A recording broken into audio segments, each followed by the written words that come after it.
Okay, almost 1 minute. 1 minute away. You just give us a signal Yeah, I'll give when you you that. want. And so Mayor Coté will make sort of a brief sort of opening remarks, then we'll just throw it to you guys, whatever you.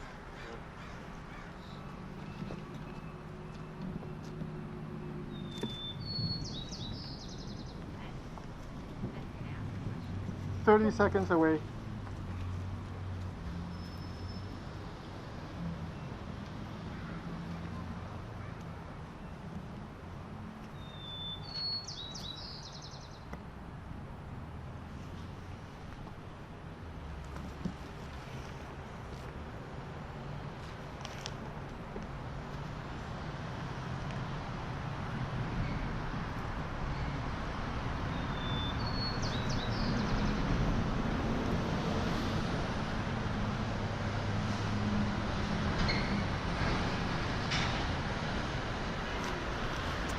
Okay, so good morning, everyone, and thank you for joining today to receive a bit of an update about TransLink and our public transit system here in Metro Vancouver.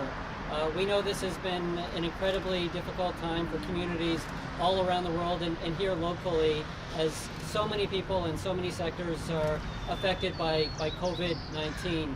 I'm here today to talk a little bit of the challenges being faced by our public transit system here in the region. We have a public transit system that is largely funded by transit fares and the gas tax, and over the past month those revenue sources have declined significantly. Public transit use has gone down 80% over the last month, and driving has gone down 60%, which has significantly impacted the revenue of TransLink. During that time, TransLink has been implementing reductions in service in attempts to reduce costs, but even with those changes being made, the organization is losing approximately $75 million a month, or $2.5 million a day. These are very significant impacts to our public transit system, and unfortunately are not going to be financially sustainable, and the organization is going to run into some very major cash flow challenges over the next several months unless significant changes are made.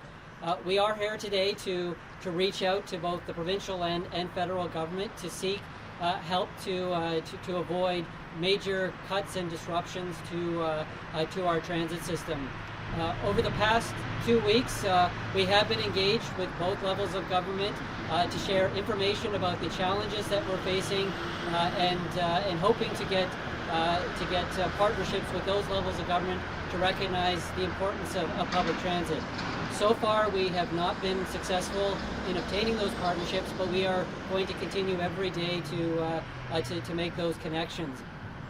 Now, although our transit system is down usage by 80%, there are still many people who are dependent upon our transit system right now. 75,000 workers a day are still accessing public transit to get to their jobs. 9 in 10 trips on transit right now are actually trips to essential services. So these are either to healthcare related, to getting food, or being able to get to those jobs. Individuals who are most reliant and dependent upon transit are also some of the lower income and more vulnerable populations who rely on public transit to either get to work or be able to get food. Our stats indicate that over 30% of our transit users are actually workers either in the healthcare industry or related to food, things that we think we can all agree are so important for people to get there. So although we recognize that transit ridership is down significantly and adjustments do need to be made, we do think public transit plays a very important role to help transportation during this crisis. We also need to be clear that major changes to our transportation system will not only impact our transit system during the crisis, but even during our recovery period. At a time when people are getting back to work and things are trying to get back to normal after this crisis, if we do not get support from the provincial and federal government, there will not be a transit system to be able to support people in that work. This week, both the TransLink Board and the Mayor's Council will be holding an emergency meeting to talk at various measures about what we have to do if we do not get federal or provincial support. I do need to be upfront with the residents of Metro Vancouver. The changes that are going to have to be contemplated are going to be significant. Our transit system in the region will not be recognizable a month or two from now unless we are able to get support. These are going to be dramatic changes that are going to affect all aspects of our transit system, and there will be some elements of our transit system that will no longer exist. We know this is going to hurt people, particularly vulnerable and low-income people, and we strongly want to make the case that this is going to be an important part not only during this immediate health crisis, but also during our recovery phase. So we are hoping that as the weeks go on and as the crisis emerges, we are able to develop necessary partnerships both from the provincial and federal government. We have seen major cities all around the world identify the importance that public transit plays, and those types of emergency reliefs have happened. Just south of the border, the city of Seattle, who has a smaller transit system than here in Metro Vancouver, has received a $500 million emergency relief package. Right here in TransLink, we are anticipating that our revenue is going to be down $600 to $700 million this year. And our immediate call out to help us be able to provide a viable transit service for the rest of the year is in the order of about $250 million from upper levels of government. So I will now take the opportunity now to open it up to questions. Can you just outline some of the steps that you've been taking? You mentioned that there's been some cutbacks and some other reductions. Can you just give us some more detail into what's been done to try to kind of reduce the financial pressure in the meantime? Yeah, so definitely immediately TransLink recognized at the end of March that we were going to be developing some significant financial challenges. So already, if you're a transit user, you've recognized that bus service is down 10 to 20%. C-bus sailings and West Coast Express trains have been canceled. So there already has been noticeable changes to our transit system, but even with those changes, TransLink is still seeing significant financial losses, and to be able to become financially sustainable, the changes that are going to have to be contemplated in the next month or two are going to be far more dramatic and far more impactful.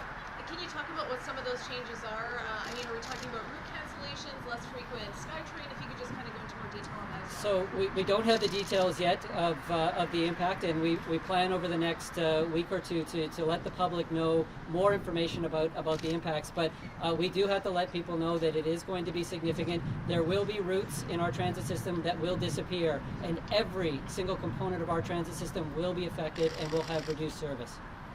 In terms of components, I know that we've been talking a lot about transit ridership right now, but you also oversee, TransLink I should say, oversees a lot of services for drivers. I'm thinking of bridge upgrades, stuff like that. Is that all going to be on hold? What can you tell us in terms of drivers' impact? Well, I think certainly, TransLink is going to be looking at its entire budget, whether that be future capital projects that are currently underway, or even things like supporting the major road network in the region. And these are all part of the conversations, but we know as an organization that we are going to have to make some significant financial changes in all avenues of TransLink's work unless the upper levels of government are able to come and partner with us. What was your reaction when the province spoke to immediate help resident? Yeah, so we certainly understand and respect the tremendous pressure that both the provincial and federal government are under right now. This is unprecedented times, and there are so many that are in desperate need. So we understand the challenges that we're facing.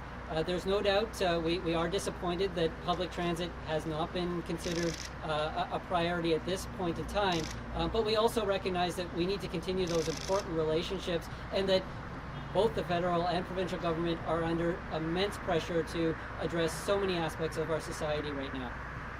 Are fare increases on the table? Is that one way to kind of offset route disruptions and that kind of thing? Is that something that TransLink has contemplated? Yeah, I think at this time, fare increases is not going to be a sustainable way to deal with it. We are dealing with such loss of transit riders, and generally when we do see fare increases, it actually drives those losses even further. Really what we're trying to do is actually be able to protect some of the most vulnerable and low-income people, and unfortunately that's not going to be an acceptable solution, nor is it going to come anywhere close to generating the revenue we need to become financially sustainable. Does TransLink have any assets like land holdings or anything like that that can divest at this point? I know that it's not ideal, but given the circumstances, is that on the table? We're definitely looking at all of the assets, including our reserves that were intended for other purposes to help maintain and expand our transit system to help us get through this difficult period. And we recognize we as an organization are going to have to be part of being able to maintain that system. But I think the reality is, even with those reserves being depleted, our transit system is still going to have to be deconstructed. If the distancing directions that the provincial health officer is giving out, if those start relaxing in the next few weeks, like what is the timeline where ridership can start coming back? It's not as dire. I mean, do you have a timeline where you've done the math on that? Yeah, so we're definitely looking at all of the different scenarios for what a recovery might look like. I think the immediate is that there's nothing coming immediately soon, and I think we recognize even when restrictions are lifted, we don't expect transit ridership on day one to go back to where it is. That it'll actually be a slow process to get back to public transit use and even driving for that matter. So we anticipate even in the recovery period that revenue shortfalls are still going to be significant for TransLink. Is that all the transit questions? Because I'm hoping you can. Sorry. I just got two questions that I'm going to ask. I just wanted to put his mayor's hat on for a moment at the very end, but if you've got other TransLink related. So Richard Desmond from Global asks, how quickly do you need the money? Aren't there bus routes not being used much during the pandemic that could easily be cut or dramatically reduced? Yeah, so we've already gone through a process of trying to reduce our unused transit service, and that is going to be the focus of determining which transit services are eliminated or cut is based on how they're currently being used, because there is still 75,000 workers that are using the transit system every day, but that is not distributed equally across the region, and how the system is being used is going to play a big factor in where we look at the reductions there. In terms of getting provincial and federal support, the sooner the better, because we actually have to starting this week the process of the major changes in our transit system. Any word over the next few weeks will definitely be helpful and definitely reduce the impacts to residents now and moving into the future. But the message to those local governments is the sooner the better.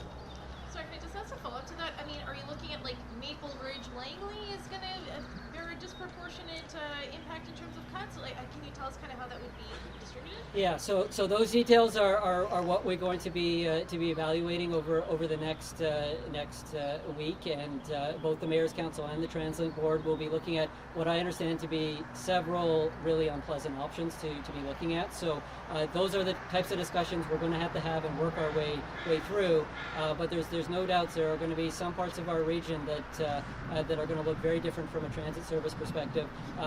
The reality is most of the region is going to look very different when it comes to transit service. Just one more here from Greg Harper, City TV. Were the initial cuts in service enough? Could more cuts of service have been made right away to avoid this current situation, or at least prolong this drastic action? Yeah, so I think hindsight is always 20/20, and TransLink did its best to start to implement cost reductions as the crisis began to evolve. But I think it's important to note that a transit system isn't like a light switch. It doesn't just turn off and turn on again immediately. It actually is quite a process to be able to unwind that, and a lot of thought has to be put into that, and actually understanding who is still using the service so it can be still somewhat usable there. So we know we have to take action. We have been in very intense discussions the last 2 weeks with the provincial and federal government there, definitely in the hopes of avoiding to the point where we are today. And then major infrastructure projects, just to be clear, is everything on hold right now for the foreseeable future? you know, everything is on the table right now for consideration of reducing costs. There very well might be some projects that are currently underway where it does not make sense, but the reality is everything is being considered right now in terms of dealing with the financial crisis that TransLink is facing. Okay, and then if I could just ask you to put your mayor's hat on for a second. I've got a question from my colleague John Woodward. He says the City of Vancouver says it needs help. What is the financial impact for New Westminster, and what are you calling for as the mayor for help for your community in particular? Yeah, so you know, the City of New Westminster, like all other cities in our region, in our province, are no doubt under financial pressure. Here in New Westminster, our revenue is down over $1 million a month. Whether that be parks and rec fees, parking fees, or casino revenue, those funding sources that the city does use to operate have dried up. So we are doing our best as a city to reduce our costs there. Our biggest concern right now, though, is the viability of our property taxes, which are generally due in the middle of the year. And our big ask from the provincial government is to actually help all of the cities be able to implement tax deferral programs that allows cities to be able to still receive revenue to maintain our services, but allows residents who are suffering to be able to have a bit more time to be able to pay their property taxes. Thank you. Thanks, everyone. Okay, thanks everyone. Thank you so much.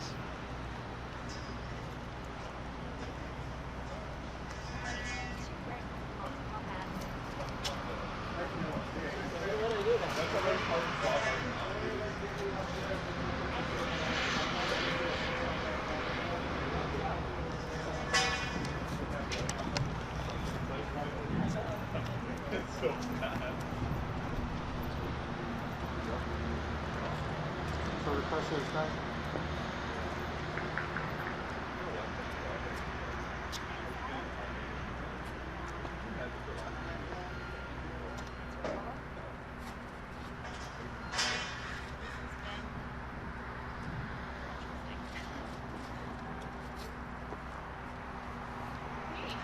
Okay. Thanks very much for doing this. Yes. It's a huge help. And the pool camera, it just makes everything 1,000 times easier in a circumstance like this. So. Yes. Hopefully our budget text through question process.